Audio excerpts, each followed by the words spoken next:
आशा करता हूँ आप सब बहुत अच्छे होंगे। मेरा नाम है सिद्धांत अग्निहोत्री। स्टडी ग्लोस पे आपका बहुत बहुत स्वागत है। ऐसा लगता है इंडियंस का मजाक उड़ाना एक नया स्पोर्ट हो गया है।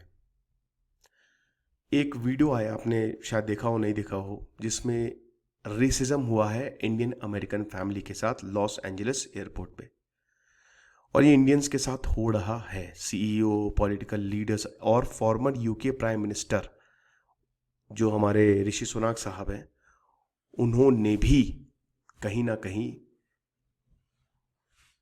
ये चीज़ की हुई है, मतलब हाईलाइट।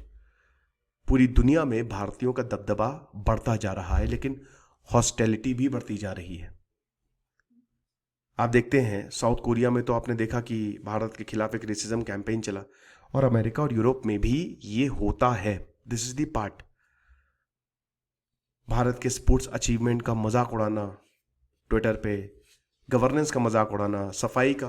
जो व्लॉगर्स होते करते क्या है, इनकी मूवी भारतीयों की, भारत की गंदगी दिखा के ऑस्कर जीतती है। लेकिन मैं ये नहीं कह रहा हूँ ठीक है जो गलत है, लेकिन इससे गलत दिखाते हैं क्योंकि तभी इनके व्यूज आएंगे। एआई जनरेटेड कार्टून बनाना, ये स्टीरियोटाइपिंग भारत के लिए यूज होती है और ये आपको समझना पड़ेगा। क्या अमेरिका अमेरिका में होमलेसनेस की प्रॉब्लम बहुत ज़्यादा है। बदबू मारते हैं वहाँ के जो सबवेज हैं, बड़ी डेंजरस चीज़ है वहाँ पे भी। वहाँ की तो आप कोई बात नहीं करेगा। यूके में बढ़ती गरीबी की कोई बात नहीं करेगा। लेकिन भारत में, जो भारत एक ग्रोइंग नेशन है, उसकी सब बात करेंगे। ये जो इंसिडेंट है ये हाईलाइट करता है जो ग्रोइंग कॉम्प्लेक्सिटी है इंडियन आइडेंटिटी को लेके, जो ग्लोबल परसेप्शन है। क्योंकि विजिबिलिटी और इन्फ्लुएंस भारतीयों का बढ़ता जा रहा है, उसको लेकर जलन। ये वीडियो था इस तरीके का, है ना। बता रहे हैं कि ये लेडी जो है वो हमारे बेटे को फ्लाइट पे हरास कर रही थी। बोल रही थी क्या तुम इंडियन हो, और कमेंट्स पास कर रही थी। उसने बोला, जब हम बस से उतरे और ट्रांसफर बस की, तो मेरे बेटे को उसने बदतमीजी से बोला चुप रहो। तो बोला कि ऐसे तो फिर मैंने बोला कि तुम ऐसे मेरी बच्चे से बात नहीं कर सकती, है ना। हालांकि यूनाइटेड एयरलाइंस के मैं शुक्रगुजार हूँ कि उसको बस से बाहर फेंक दिया, और फेलो पैसेंजर्स भी हमारे लिए खड़े हुए। हर तरीके के लोग एग्जिस्ट करते हैं, लेकिन एक जलन है।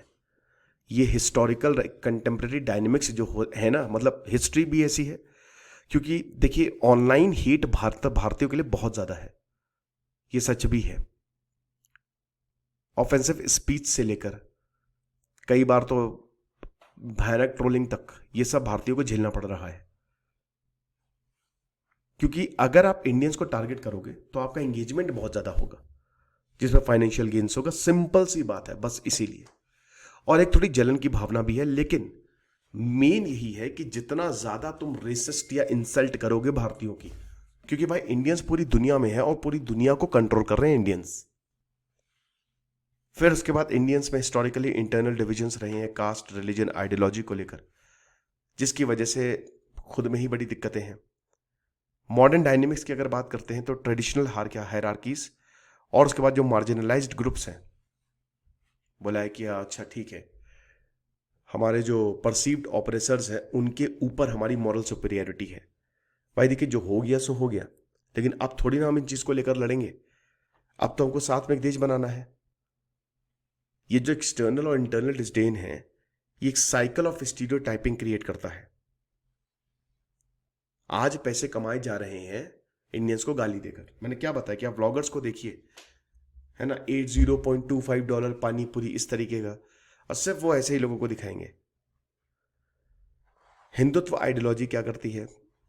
It aims to unify caste. ये एक बहुत बड़ा चैलेंज है। भाई सनातन धर्म जो है वो सबको साथ रहना सिखाता है। चाणक्य नीति में पढ़ा रहा हूं, आप उसमें देखिए। चाणक्य कहते हैं कि भाई कास्ट का कोई मतलब ही नहीं है। जिसको ज्ञान है वो ब्राह्मण है, जो बिजनेस कर रहा है वो वैश्य होगा। तो हिंदुइज्म की प्राइमेसी, मतलब एक तरीके से जो हिंदुत्व है उसको लिया जा रहा है कि कट्टरता। भाई कट्टरता कितनी ज्यादा है। क्या कैथोलिक चर्च, जो ऑर्थोडॉक्स कैथोलिक चर्च है, आप उनमें जाके देखिए, आज भी अमेरिका की पॉलिटिक्स में कितना बड़ा हाथ होता है चर्चेस का। और पूरा वेस्ट एशिया जो इस्लाम को फॉलो करता है, क्या डेमोक्रेसी है वहां पे? क्या होता है वहां पे? आप खुद ही देख लीजिए।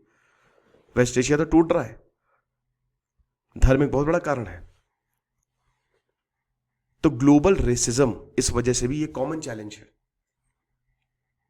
कि इस्लामोफोबिया नहीं, हिंदू फोबिया बढ़ता जा रहा है। एक फॉरेन रेसिस्ट जैसे caste, religion, regional identity, they are very much irrelevant. Foreign racist की बात कर रहा हूं। ब्राउन स्किन हो तो हम तुम्हारे ऊपर ये सब कमेंट्स पास करेंगे ही करेंगे, समझ रहे हो? तो ये चीज है, this is the anti Indian racism. और इंडियन सक्सेस पूरे अफ्रीका में, इंडियंस देख लीजिए, भरे पड़े हैं, पूरे अफ्रीका को कंट्रोल कर रहे हैं। मैं अभी व्लॉग देख रहा था यात्री डॉक्टर का, तो बता रहे कि भाई अफ्रीकन्स के पास दिमाग नहीं होता, मतलब दिमाग से कुछ कम होते हैं, तो कौन चला रहा है? इंडियन चला रहा है। इंडियन का सक्सेस अगर बिजनेस की बात करें, प्रोफेशंस में बात करें, आप डोनाल्ड ट्रंप को देखिए, ऐसा लगता है कि वो कितने इंडियंस को उन्होंने एम्प्लॉय करके, और ये भाई इंडियंस ऐसे तो है नहीं, सबसे बड़ी बात ये मेहनत से बने हैं। आधे से ज़्यादा इंडियंस जो हैं, आधे से ज़्यादा क्या मतलब, ये वर्ड तो गलत होगा, लेकिन बहुत जो भारतीय हैं वो मेहनत करते हैं, वो ज्ञान को तवज्जो देते हैं, ठीक है। कुछ प्रोग्रेसिव सर्कल्स अमेरिका में है, वो बोलते हैं कि ये अपर कास्ट प्रिविलेज है, कास्ट बेस्ड डिस्क्रिमिनेशन देखना पड़ेगा, इस तरीके की बातें करते हैं। White nationalist group Indian achievements को नेपोटिज्म बोलते हैं कि अरे नेपोटिस्टिक वर्ड नेटवर्किंग है ये, है ना, यहूदियों की तरह, इस तरीके से। तो इंडियन डायस्पोरा की ग्रोइंग विजिबिलिटी जो है ना, वो भी एक जलन का कारण है कि भाई ये गोरे तो आगे बढ़ नहीं पा रहे। हमने तो हमेशा से, भारत ने हमेशा से रूल किया है, यस, तो आज फिर वही आ रहा है दौर। इंडिया की अगर बात करते हैं तो इंस्पेक्शन की जरूरत है, क्या हमको वेस्ट के एडमिरेशन की इतनी ज्यादा जरूरत है, और डिवाइसिक डोमेस्टिक रेटोरिक नहीं होना चाहिए। कोई भी ऐसी चीज आप ना करें जिसमें हमारे देश में डिवीजन बढ़े, समझ रहे? यूनिटी की काम पे काम करनी चाहिए, क्योंकि अगर हम बटेंगे तो समझ लीजिए बाहर के ग्रुप हमको काट डालेंगे। तो जो इंटरनल डिबेट्स हैं, कई बार that overshadows the external threats, कि बाहर की कितनी बड़ी प्रॉब्लम है। तो कलेक्टिव अवेयरनेस की जरूरत है। बांग्लादेश में देखा ना क्या हुआ है, जहां बांग्लादेश गया वहां तुरंत यहाँ पे हिंदुओं को, स्पेशली हिंदुओं को टारगेट किया गया। और ये हर देश, अगर देश टूटेगा तो सबसे पहले हिंदुओं को मारा जाएगा, ये मैं आपको लिख के दे रहा हूं।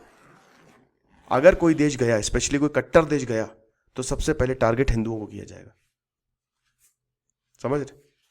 तो disorder, pollution, it can drive collective self improvement. जैसे अभी भाई मैं धर्म को जब देखता हूं, मैं अभी तो इस समय साउथ में हूं, तो मैं देखता हूं कि धर्म, आदि शंकराचार्य ने बहुत शानदार चीज की है भाई।